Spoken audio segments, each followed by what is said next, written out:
मणिपुर पाई club न मयामबु अमुक हन्ने इकोक नोंजरी मरुबसिंग पाई coin collection जे तौबदा खोइना मतम खजिक्तंग नतना अतै कैसु पुथोखिबा नते मणि यूनिवर्स असिदा ख्वाइदगी तांगबा पोटसि मतमनि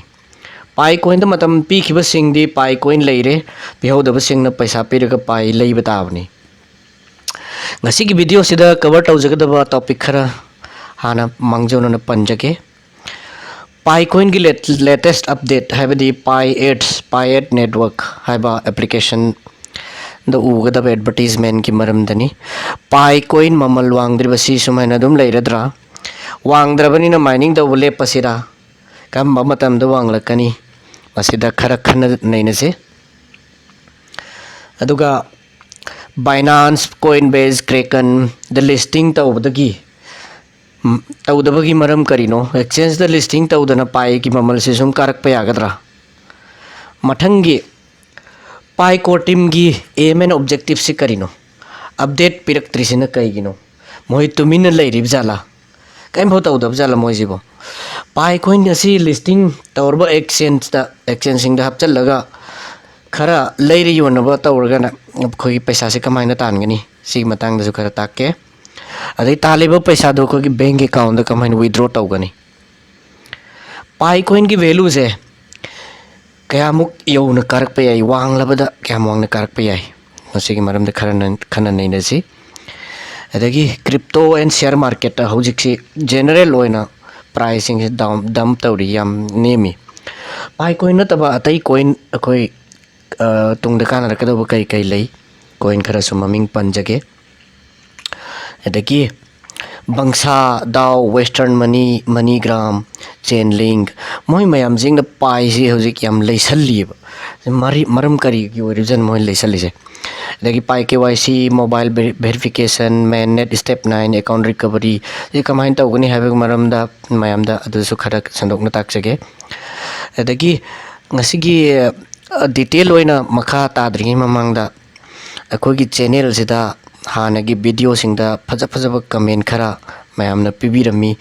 अदो अइंगोंद पुकनिंग थौगले मतम नि नंगदमिना मयामगी अपेन बसे मतम खुदिंगमक्ता सेवा तौबदि ngamdri अदबो याम कन होटना जके अदा मयामना पिबिरप कमेंट खरा मयामदा उथोक जगे ऐसे मणिपुर की मैतई अखोई मरक्ता पाई क्लब निंखतुना अइगुंबा पाई की मरमद खंगजदब कयाबो वखल लौसिंग पिबिरिबा याम चावब कंट्रीब्यूशन ने हाइजनिंगी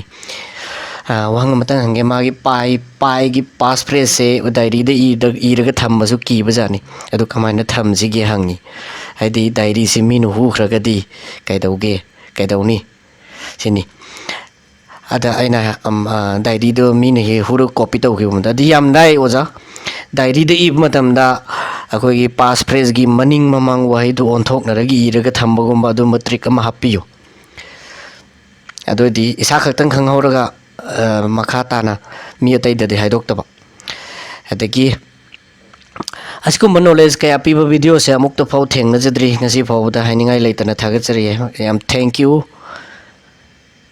forfeited पाई पेनाल्टी ओइना लौखिबदो अमोहन रिकवर तौबा यागद्रा हंगिबनि माइसे मसीदे हौजिकी ओइनादि याद्री ब्रो पाई 9000 योबसिंग लाइक तौरमो थैंक यू सो मच याम नुंगाई ब्रो दगी मखा ब्रो पासवर्ड रिकवर तौबा यादे कंट्री चेंज तौरसो ब्रो आइना रिप्लाई पीखिबनि आइगा पुना तौसे ट्राई अमतंग तौसे नको पासवर्ड रिकवर तौबसे मोबाइल नंबर के हौजिक याद्रिबनि अदु हौजिक यारमबसु यारे ट्राई तौमिनसी करमना पाई माइनिंग तौगदगी अदु अमुक ताकपिरो हैरि मसिगी अखोगी चैनल सेदा हाना माइनिंग कमाइना तौगदगी हाइबदु मयक सेंगना ताकपा वीडियो यावरबनि मयाम मखा दिंगबियो हैकर सिंगना पाई ऐप हैक हांगबगा पाई कम्युनिटी ने पिरकपा मानबा मोंगदा 24 वर्ड पास फ्रेज दो हापोना लाकपसु यावबनि मयाम हैकर सिंगी चालदा लांगदा थुदना खरा चेक्शन बियु याम नुंगाई थागचरी याम फै हाइना खल्ली मतम की अपडेट हापिरो ओजा थैंक यू सो मच अरिबा अकाउंट रिकवर तौबगी वीडियो यावब्रा हौजिक मकै ओइनादि यावद्री होय मतम भंगबदा हापचरके Thank you so much mayam comment irakpase yam nungai. New subscriber bro, thank you, thank you. Yon greda idea no paham kiari bro pai du yo lukinu hold tawraga thambiyu kogi naw no pamana great video na lai my thank you so much bro ai ki passphrase zoom na invalid happe invalid adum haire karigino bro amtang ai ga online tawraga try tawse contact tawro yamtang yengjage WhatsApp की approve तौरो Harib जाने ओजाई की migrated balance lockup लय अदुबो new wallet अमा सेमजन grey करी problem लय गिदगी ओजा आइना सिगी reply पीद्रि माले अदो कोई की WhatsApp group ते यावसन बिरो अदुगा मतंग साबद पौखुम पीगे wallet history दा तो पे address ता पाई की lockup लय है माइस होय होय reply पी जखरे मसी wallet history द lockup लय बजे जमी मदुना की wallet द lock लय बदुनिया लाख पना तो पामदगी लाख खिबने बा होय होय मसी द ज्ञान दादरग देंगों द contact तो बिरो phone number मखा द पिजरके तावद याम नुंगाई जय thank you so much sister Waheeda Khatoon KYC slot not available dum tawr lai bro mase KYC slot se phangdaba mi yam leiri adubo hojik bangsana mogi through the KYC tawenu labani hojik ahan ba topic ta lokhacharake pi coin gi latest update se pi edge in ecosystem application edi ecosystem diaw application mayam singdo aduda advertise ma hapani advertise company atopane advertise toba hojik आई वहाँ महंगे अकोइन Facebook पाइरी YouTube पाइरी Google की service मयाम येंगे को अकोई Facebook न पैसा से कम है न ताली नो Facebook तो पैसा ताली से ये मतो हासिगी दा अकोई ना Grammarly है बा कंपनी से ना Facebook तो पैसा खरपी रिनी दो मागी एडवर्टाइजमेंट उठलिनी हदी अकोई की पोस्ट सिगी मरक मरक ता एडवर्टाइज अमम जुम यावेबा को हौजिक YouTube न पैसा तालिसे YouTube से Google की कंपनी ब्रांच अमनी YouTube ता जो कोई न वीडियो अम है गियंबगा हाउबगा एडवर्टाइज अम नत्रगा अनि लाई असिगी एडवर्टाइज सिदगी ने ब मोहिन पैसा तालिसे जो वीडियो हापले ब मी दुदा सो पैसा पिरेसे असिगी एडवर्टाइज असिगी अर्निंग दो तंखाय म सरु खर पिरक पनेबा हौजिक सिगी सोशल मीडिया सिंह है बदी YouTube Facebook Instagram लाइरिब मैम से ट्रिलियन ऑफ डॉलर ट्रिलियन चाहिए खुदिंग की ताली नहीं सी कहीं दगी ताली एडवर्टाइजमेंट दगी एडवर्टाइज तो बसी दगी ने अदोंदे हौजिक पाइगी एडवर्टाइजमेंट तो फम से पाई से पैसा तान फम पाइगी एप्लीकेशन सिंह से पैसा तान फम से कम है पैसा तान गनी सुम खलै नि पाई कोर टीम ना हाउबदगी इकोसिस्टम एप्लीकेशन ने ना एप्लीकेशन चामा हाना रेडी ओहनगनी अदुगी मयाम सिंह दो रेडी ओर मतुंगदा network open तौगनिन lying लाइरे इनिको अदुगी application Chama दो जिक मपुंग फारे ओपन दि तौद्रिय अदुदा कमायना पैसा तानगनी एप्लीकेशन इंगो खोइन आमी Facebook ता हाइगिबदो काइगुम्बा कंपनी अमना नाइका कौबा कंपनी अमना Facebook ता मागी प्रोडक्ट नाइका की प्रोडक्ट सिंग से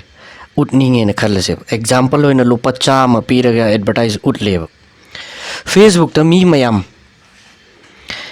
चंगी इंटरनेट एंटरटेनमेंट की मयाम सिदा नाइका की प्रोडक्ट तो Facebook ना मु उठले को अदुदी नाइका प्रोडक्ट सिना थीनरी से एनी एप्लीकेशन मी यामना चंगबा मी यामना विजिट तौबा एंटरटेनमेंट की ओइगेरा इन्फॉर्मेशन लौबगी ओइगेरा मी चंगबा मफमदा नाइका सिना मागी प्रोडक्ट से उठकनी अदुदी ngasai Facebook na phangi ba lupa chama se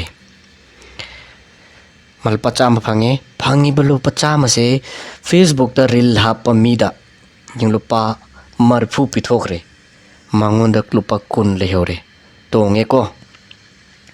real ꯍꯥꯞꯄ ꯃꯤꯗꯣ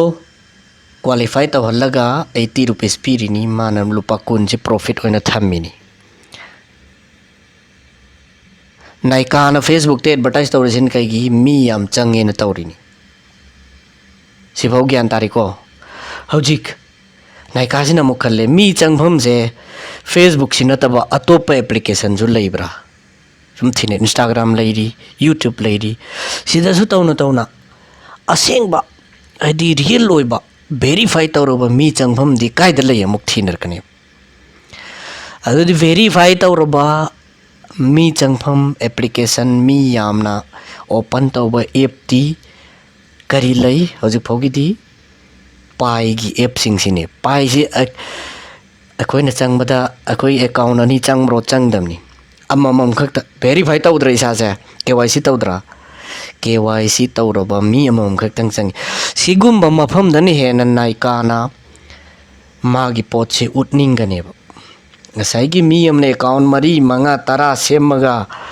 चंगप याबा फेसबुक कुंबा यूट्यूब कुंबा दगिदी पाईगी ऐप सेदन हेना मागी प्रोडक्ट से उटनिंगने अदुगुंबा ऐप सिंगदनि पाईगी इकोसिस्टम ऐप एन हारिजे हौजिक अदुगुंबा एप्लीकेशन मयाम इकोसिस्टम की ऐप सिंग से लॉन्च तौनबगी हेक्ता खोंग थांगत ngai लेरे अदु एडवर्टाइजर सिंग नायका से एग्जांपल पीखिबनी दिगो इंडिगो अदगी मेक माय ट्रिप सुंबा कंपनी मयाम लेरे फेसबुक मसामक गूगल पे गूगल मसामक असिगुंबा मयाम सिंग से मोइगी कंपनी सिंग सिना मीन चंगफम मी हाइदी यूजर मयाम अदुसु जेन्युइन ओइबा यूजर चंगफम दा एडवर्टाइज तौगे न थी नरकपदा अतै द तादे पाई इकोसिस्टम की ऐप ताए काय द ताई लास्ट ला द ताए दो सिदा लोइना तासिलक्तोय देबा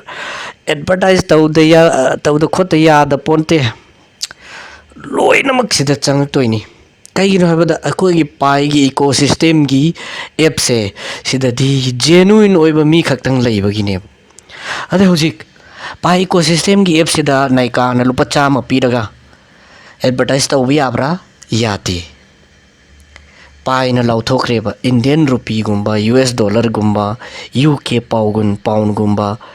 सुंबा फिएट करेंसी दा अखोई पाई इकोसिस्टम दे एडवर्टाइज तौबा यारोय यदि करी पीबा तारे पाई कॉइन 2 पाई कॉइन 3 पाई कॉइन ओइना पीरगा नोय एडवर्टाइज तौबा यानी अदुदि नायकादी माइनिंग तौहोबसु नते कायदगी पाई लौनी माई प्रोडक्ट से उठनबा अखोइदगी एक्सचेंज द लौबा ताबा एक्सचेंज दगी नत्रगा पायोनियर मयाम सिंग दगी लेबा ताबा ज्ञान तारेको मखोइगी पाइप लेतबनी लेबसे कमायना हरकनी अखोई एप्लीकेशन से लॉन्च तौर मतुंगदा हौजिक अखोई पैसा मखल से अनी ले हौजिक चनरिबा इंडियन रुपी हैबगुंबा US डॉलर हैबगुंबा तगी UK पाउंड ऑस्ट्रेलियन डॉलर अदगी इंडोनेशिया की मागी करेंसी हैरो पाकिस्तान की करेंसी सिगुंबा सरकार की करेंसी सिंग से फिएट करेंसी कौइको अदुदि फिएट करेंसी सिंग से ट्रांसफर तौबा मतमदा फैसिलिटेट तौरिबा हाइदी ट्रांसफर टू ओइहल्लिबा थोगलिसे मखल लंबी अनि द पुइ लय फिएट करेंसी से ट्रांसफर तौबदे अखोन गूगल पे पेटीएम वीजा अदगी वीजा कार्ड सुमन इंटरनेट बैंकिंग गन तौद्रने जुम मखल से टू वेव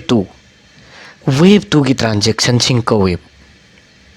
एन मोय ट्रांजेक्शन तौबदा रेफरेंस नंबर अमखक्तंग लेहोगने वेब 2 की ट्रांजेक्शन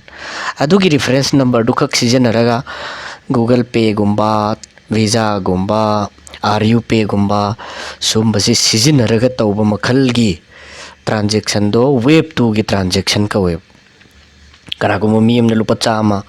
इंडियन रुपी से सोमदगी लेफ्ट साइड की नुपासिना राइट साइड की मीजिदा थागे न खल्लोने अदुदि कई सीजननी वेब 2 की ट्रांजेक्शन सिंग सीजननी वेब 2 वेब 2 दा कई लई एग्जांपल मैम ले को पेटीएम गूगल पे है सनी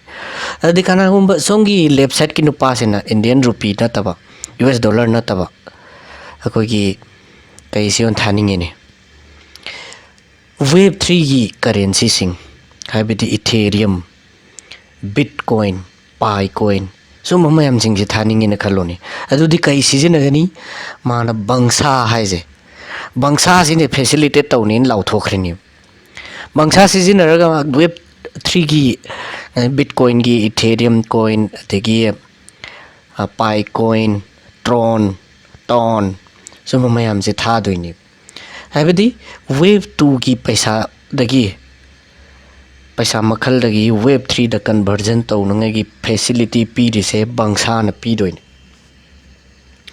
अदे बंगसा से अकोई की पाइगी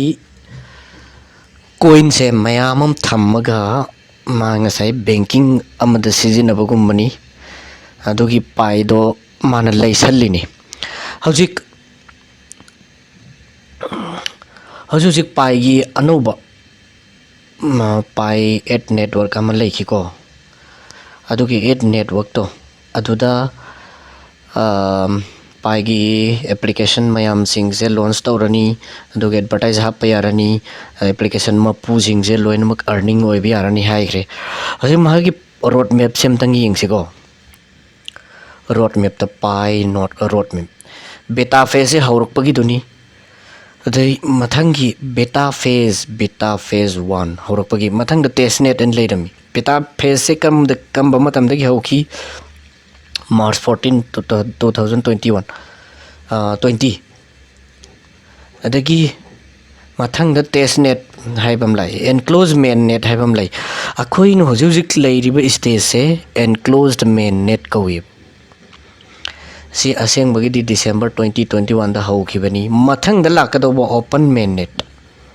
नहान ओपन तौखिबदो ओपन नेटवर्क हाइबनी को मयाम से कन्फ्यूजन चटपीगनु हौजिक ओपन मेन नेट तौगदो वाटली ओपन मेन नेट से हेक लोइबगनी एक्सचेंज सिंगना लिस्टिंग तौगेना तानरक्तोइसे एक्सचेंज खर लइयेबा मोय ओपन मेन नेट तौद्रदि लिस्टिंग तौदब मयाम दुगी मनुंगदनी बिट का बाइनांस यावरेसे बाइनांस न लिस्टिंग तौद्रिबगी मरम से असिसो अमनी को हौजिक अतोप कंपनी सिंगनसु पाइसे फिएट करेंसी का ऑनथोक ऑनसिन तौनब याम कन्ना मोय एप्लाई तौरी मसिगी मनुंगदा पाई दाउ स्वाप हाइसे यंको पाई लेरे यूएसडीटी लेरे सी कन्वर्जन या हलकनंगाई की याम कन्न तौरीब हाइबदी मोय पाई सि लेरगा थमक्तोइनिको कंपनी मयाम इंटरेस्टिंग उलाए इंटरेस्ट उतले अदुगा हजिक लेगी तौरी यो मोय सि पाई दाउ हाइब स्वाप तौनब कंपनी सिना वेबसाइट सेमग लोइरग थम्मे तौबदबो पाइगी ऑफिशियल ओइन अप्रूवल लाक्ट्री बसे अप्रूवल हेक लाकबगा माय कन्वर्जन से यारने सी कन्वर्जन तौबना अतोप अकोगी पाई द्वाय दाउ हरब कंपनी सिगी कस्टमर मयाम सिंग से लोइन पाई से सिजिनबे हंदोइने अदगी कईगुंबम लई अन अमेरिका दा लेबा मीना इंडिया दा पैसा थानिंगेन गलरने अखो इम्फाल दा वेस्टर्न मनी कायना दुकान लेबनी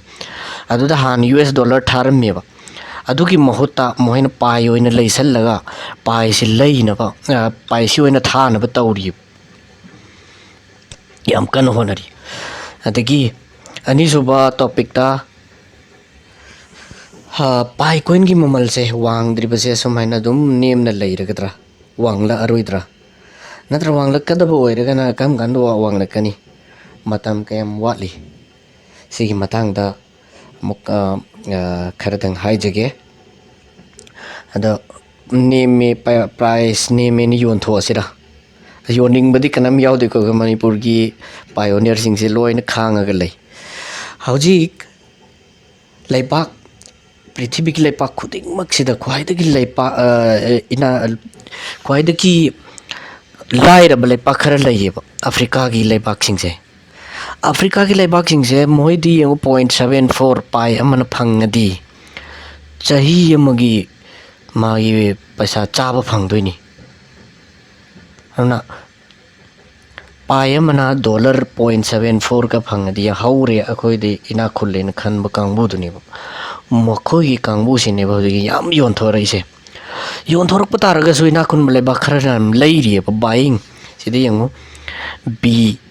buying pressure sina dum ngamag lei ke ni ayuk ta gi numidang bo sum yengu ne buying sa de kanana leiri ja no ji se yon basu lepte lei basu lepte yon baga lei baga yeng na badadi adumak lei ban heli ina khun ba Canada gumba USA gumba UK gumba moi gi lei ba ki mi sing sina lei sallini ko ade Binance Coinbase Kraken sigumba achouba exchange sing sida kari gino magi pai se listing tawdri se sigi maram si yeng siko makhoi ki condition khara lei coin do mainnet open tawgadamni adeki magi tokenomics se mayam da seng na lauthokadabani hojik ki tokenomics lauthokpagi post ama leibani mayam yengbiu ko adugi condition sing do fulfill tawdraga di moi ki exchange listing tawroi pai gi hariba phase ani si watli pai gi adai phase ani si watli ngai matam sida pai na hojik kari tawri magi ecosystem se hana develop taw pami adun ecosystem da chatlaga ecosystem gi app sing se hana fully function taw halo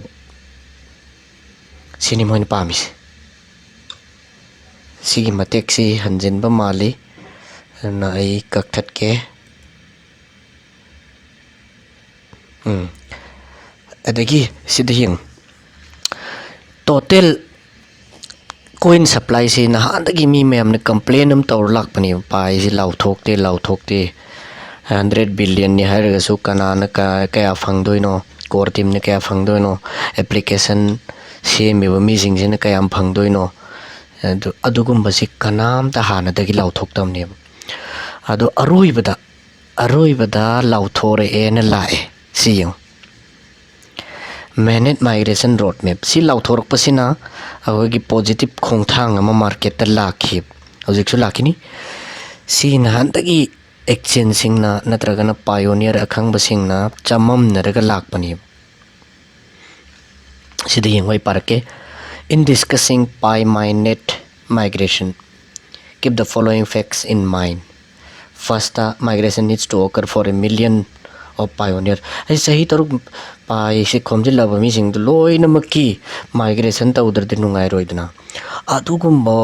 sing do hana solve taw na ba makoi na yam kan hot na ye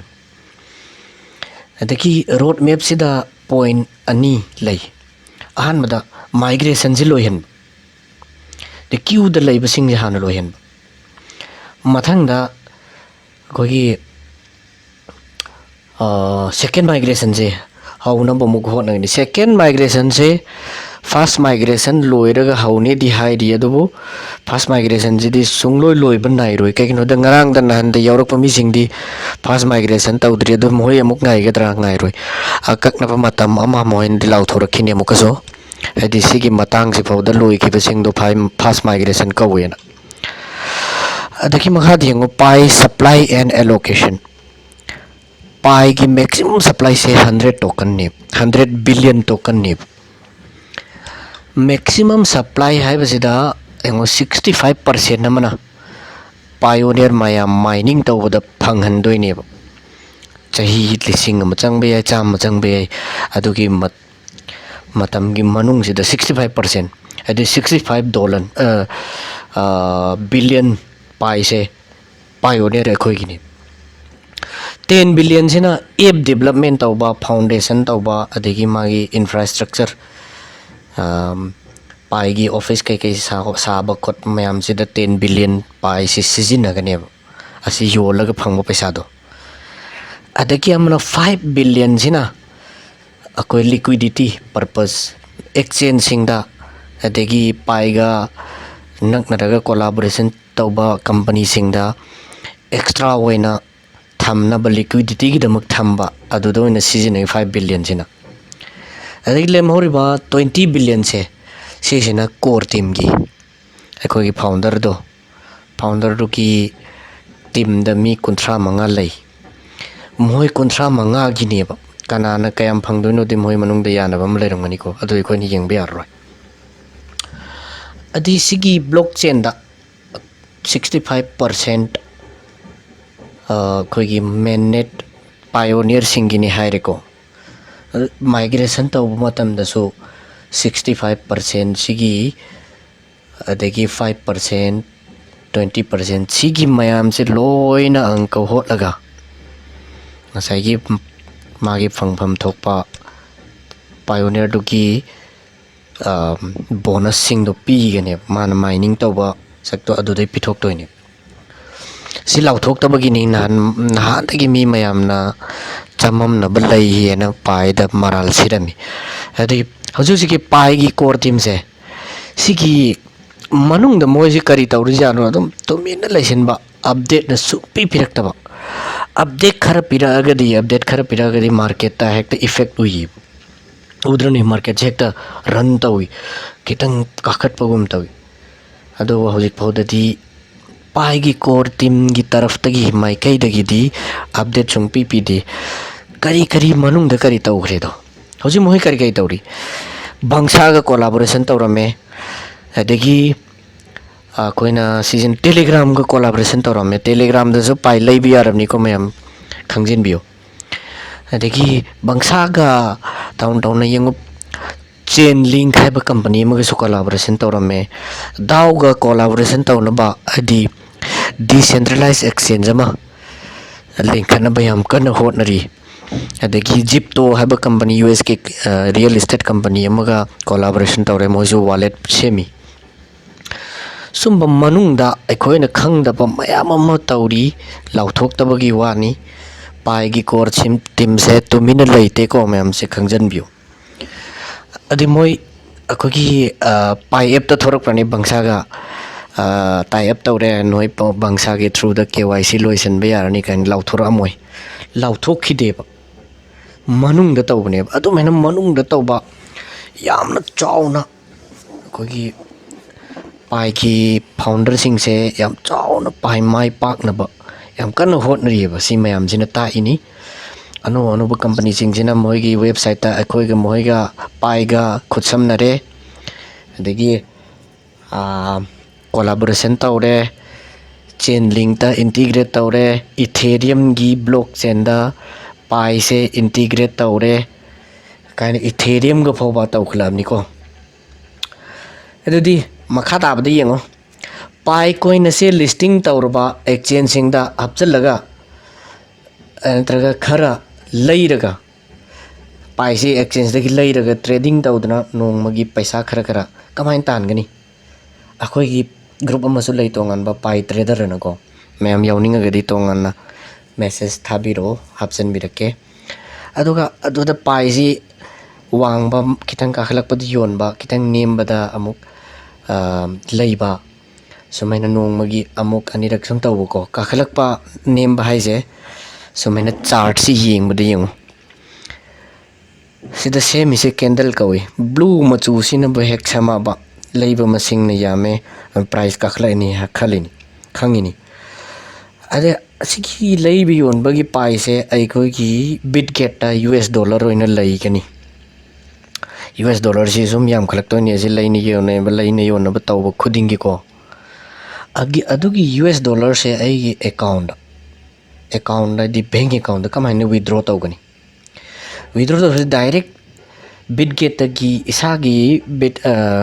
bank account लौथोकपदि यादेबा अदुना अतोपा third party app हम चंगी अखोई India की ओइना Sun Crypto कवि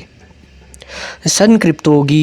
वॉलेट सिदगी यूएस डॉलर से अमुक थांगजिन बताई सन क्रिप्टो द मुख्य सिको सन क्रिप्टो की वॉलेट से वॉलेट एड्रेस कॉपी तौरग पुरक तारे होजे सिदा येंगो अइगी सन क्रिप्टो की होम पेज ने इद मखादा येंगो INR मार्केट लई सिदा आई कईनो हपचलक्तो से सोमदा USDT हजिक बाय चले USDT से बाय तौदोइनिको अददी USDT हापकनबगिदमक्ता आई पोर्टफोलियो द चटकनी अदुगा अमुक पोर्टफोलियो से दा USDT इगनी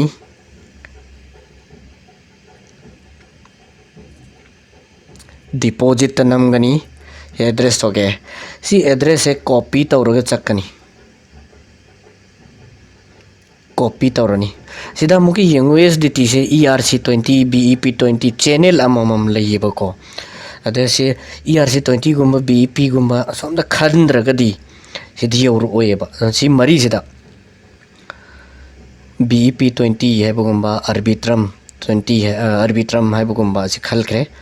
बिटकेटा मुक्चल असी हौजिक सन क्रिप्टो की वॉलेट एड्रेस कॉपी तौरकदो से पेस्ट तौसनलनीबा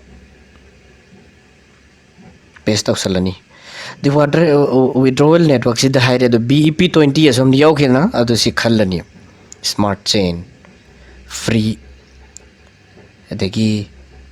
मिनिमम $10 हाप लौथो हाइरे 5 ती यावरे यंग से तो यारोय विड्रॉवल से $10 दगी ताब यादेबा आई $10 लौथोके हौजिक विड्रॉ द नमनी बिटगेट तनिको तौरिजे विड्रॉ द चंगे विड्रॉ तौरे कंफर्म तौरनी सिदा अखोई आइना तौरिब्रा मीन तौरिब्रा मुखंग नबाईगी ईमेल ID गा गूगल ऑथेंटिकेटर हाइबगे एप्लीकेशन नम तोंगन लै अनि दुदा आगी OTP से कॉपी तौब चलनी विड्रॉ तौनंगे गिनिको बिटगेट वेरिफिकेशन कोड इन लाए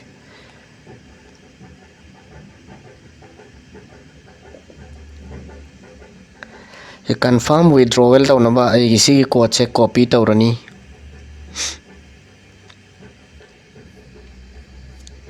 कॉपी तौरनी अदुगा बिटगेट तमुक चंगनी पेस्ट तौसल्ले गूगल ऑथेंटिकेटर से तोंगानबा सॉफ्टवेयर निको सिगी इंस्टॉल तौबदुमा अतोप वीडियो दा मुक्ता के गूगल ऑथेंटिकेटर हाइजिद चंगनी फोन लाक्सले करे गूगल ऑथेंटिकेटर से आई कॉपी तौरो उरे अदुगा पेस्ट तौसले सिदा एक्सपायर ओइग्रगदी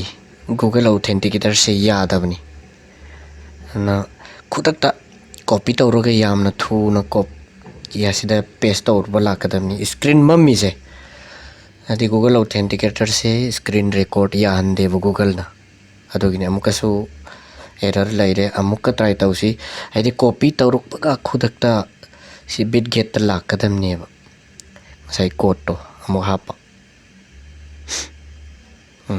अदु याग्रे मथंग विड्रॉवल सेनमी विड्रॉ अगेन दिन मरोय हजिक USDT सक्सेसफुल 10 USDT से सन क्रिप्टो द लाखनेबा सन क्रिप्टो द मु येंगसे से 10 USDT से लाबरा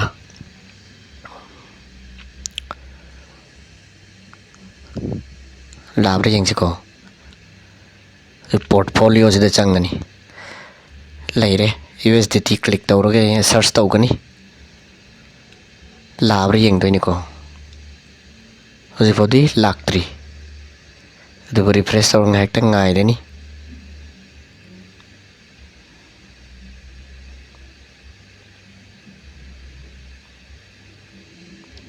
USDT लाक्ट्री अदुम मिनट मरी मंगा अदुम चंग मनी USDT से अतोपा कैद लाकपदको लाए हजिक सेल एस्टिमेटेड सेलिंग प्राइसेस से चलगन 10 USDT से लैरे अदो आइना सेल तौदोरे योनथोक्तोरेको INR द योनथोक्तोनी हादि योलबा मतुंग द फंगदो INR ने अम्मगी ममल से 86.48 ता लाक्तोनेबा अदगी हजिकी दो योनख्रबा मतुंग दा कोई सन क्रिप्टो से सीधा INR 10 US dollar gidi kayamuk tare chatruk ka kayanum taramgani ado aigi INR balance da portfolio da amuk urakani ba amuk urakani sidi yengo leire sidi yengo USDT 886 USDT 886 leire ko Indian rupee da adagi USDT da na 10 adagi hujiki USDT se yola sing saidi ya lak tabagi ya khidamni handakti yarani ko USDT 10 yolani available 10 sida 10 muk yon thoe sell tawre pin hapani akoi Sun Crypto account se mada hapa pin ni ko sidi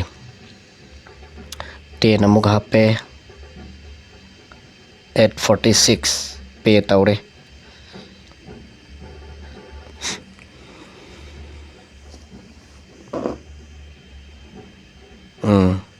Indian rupee leiri ni ko sida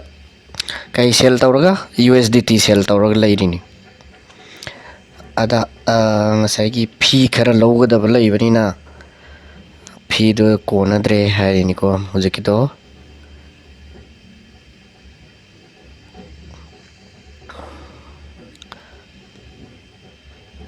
yon gre hujik USDT thi bada zero leigre ko adu ni yon grabnina aigi kaida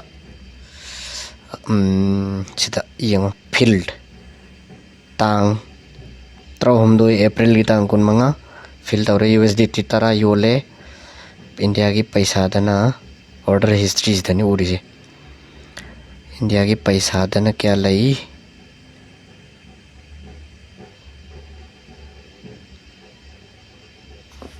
se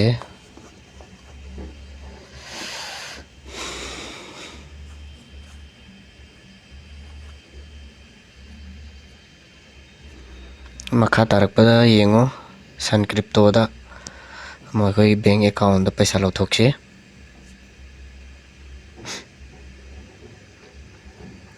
Sun Crypto gi account da mukla e ai bank account se khallani India gi bank account se OTP ama lakani in mobile number da amathaki bank se khangadova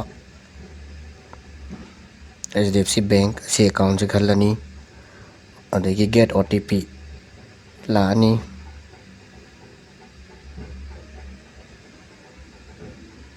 copy tawraga hapchalasu yare 246152 ning sangaga hapasu yare proceed tawrani sida mayam khangadabam lay USDT se aini yoli se karai dagino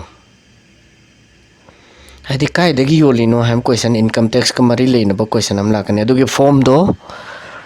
akoi gi kai form ka we sarkar da pisan na bai di mana tang sida hairi ba mi sina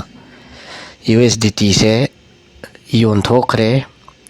yoli ba paisa se tax lo ba yai and sarkar da information pi doi ni ko adu tax ka mari leina bane ba se ada man hangani yoli do nang na nasagi account hangjaraga karamba app ta yoli bano akoina answer pi doi ni bitget ta yoli ni bitget ta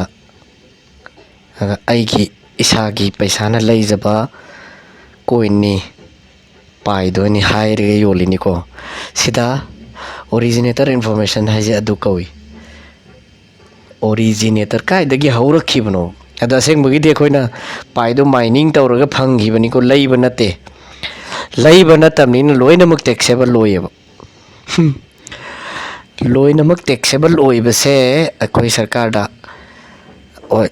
kana kana gumna lotna ai de leibani haibasu yoi mining da phangba nate leibani aduga income tax thidana ba chakri tawsu yoi ada sigi sida form je yengo ahum men ga do lei exchange dagi la purak pani bitget dagi haidoni bitget men gani sida bitget ai lorei ni na khoi to Bitget irani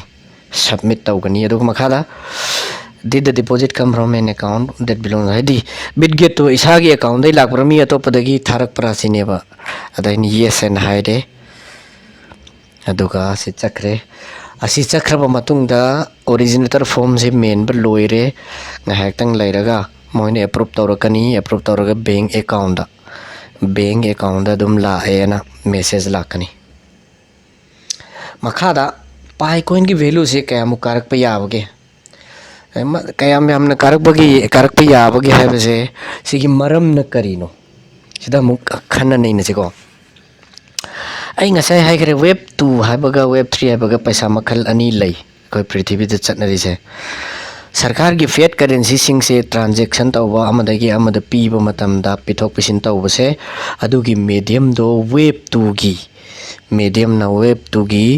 means ना पांबई सिजनरगा हाइदि पांबई ना transfer तौबा अदुगी पांबई सिंग दुगी मनुंगदा Google पे phone पे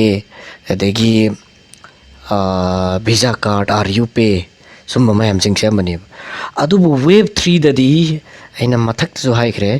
bangsa haiba company sina natragana jipto haiba company sina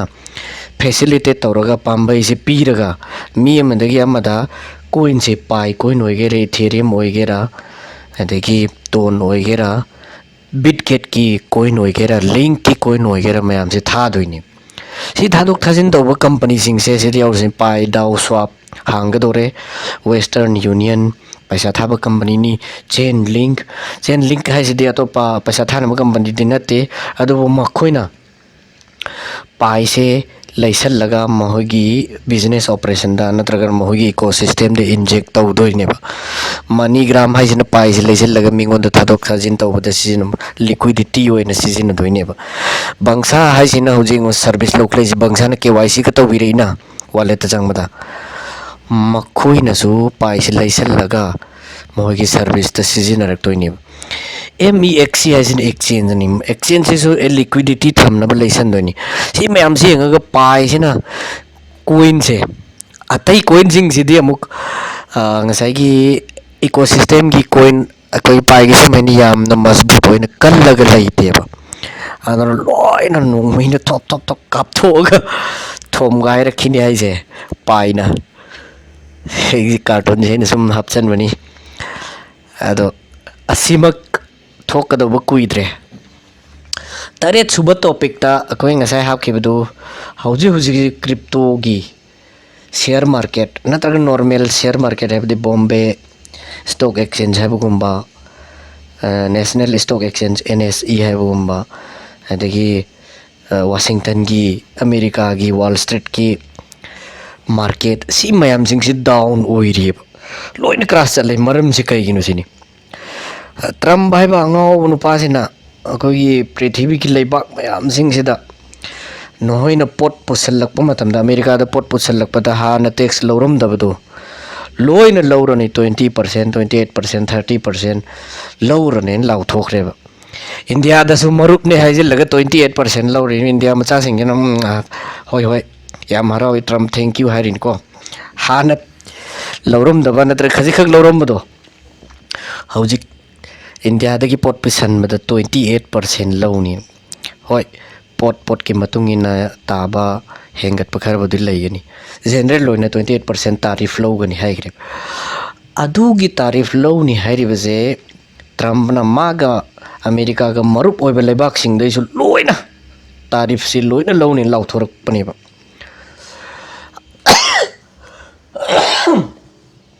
sorry अदो तारीफ लौनी लाउथोरकपसिदा मी मयाम से share market से market सी business से लोइनमक डाउन ओइरनी हाइदी तारीफ लौन कंपनी सिंग से याम तोंगरोइब कंपनी सिंग से तोंगद्रगदी शेयर होल्डर सिंग से पैसा याम पीब ngamaroib पैसा याम पीब ngamdradi करी पाक काननी पाइरबगी अदो मैंने लोन योन थोकनरकपनेबा ख्वाइदगी चाउना तारीफ मान एप्लाई तौरिसे ख्वाइदगी चाउ चाइना दा चाइनीज कंपनी सिंग सिदा 245% तारीफ चाइनीज गुड सम है अमेरिका दा पुसलक पतारगदी अदुदा to 48% loan to 45% loan in flat oina hana 20% loram manate 10% 15% yam chawda 28% 24% sum loram mani ada 145 adagi 245 sumaina mathang jat chawthorakpasida mayam jin hasidi business mayam ji world ki business khudingmak loina effect tawdurina loina yonthoknarakpani ada adudagi ni hojiki crypto su share market sing loina down chatisiko ada aina ngasai serial number 9 da haibasida uriba company mayam je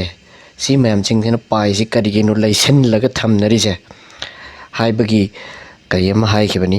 makoina license laga thammi je pai si moigi business operation da sijinnabagi damaktani liquidity oina aduna sumba company mayam am laktore line da lepe pai si license laga thamnaba kaigino transaction ji am nungai ba pai si fees yam deba adaki worldwide oina lekhong khudingmakti yorba currency makhalamneba aduna neba sigi pai sinaneba atopa coin singse akoi di yodena ethereum bitcoin kanana akoi day to day life ta transaction da season pono season roiba aduna pai na hariba coin sigi makhwang thude rakhini yamna athuba matamda na koina security ga loina na haisi adugini tara suba mata point da ma'am da in hai gi base akoi gi pai gi problem pai account gi problem KYC tawya da ba mobile number verify tawya da ba mainnet step ma panda pallag leiba adagi account recover tawya da ba later ne si mayam jing se kamaina solve tawgani haibaduni ado ngasigi video si sangman gre sigi mayam jing se aina akoi gi WhatsApp group ta link ma pizari natragana WhatsApp sigi video si yengba WhatsApp group ta yaudriba mi singda organa link ma thajarake mi amamam gi oina solve tawbana hena nungai ga dawba mali ado solve tawbagi numit se ai Sunday da oina thamjage Sunday khudingi pung nungthil pung amadagina numidang waram pung manga fause mayam gi account problem solve tawbo oina thamjage ado asengbagi di video hana so dum yawgrabani group ta yawba mi singdi group masel member masel dum suggestion tawnaba adagi takpi basu yawi aduna yadraba matang orga de ngonda direct call to video call screen share tawraga mayam gi problem sing do solve tawna bo hona jage adagi amana aisi me thada manipur da thorakani ada mafam amada hainraga mayam gi account yadaba sing do sembige me gi 15 dagina June gitang 1 phawba manipur da leiba yai thorakani ado mayam gi yadaba sing do semaurase masi hairag matang sida loisin jarage video si loiba fawba yengbagi damakta yam thagachari like subscribe tawbiyu share tawbiyu pai ba mi singda pai account clear tawning ba mi singda video si share tawsin biyu thank you so much once again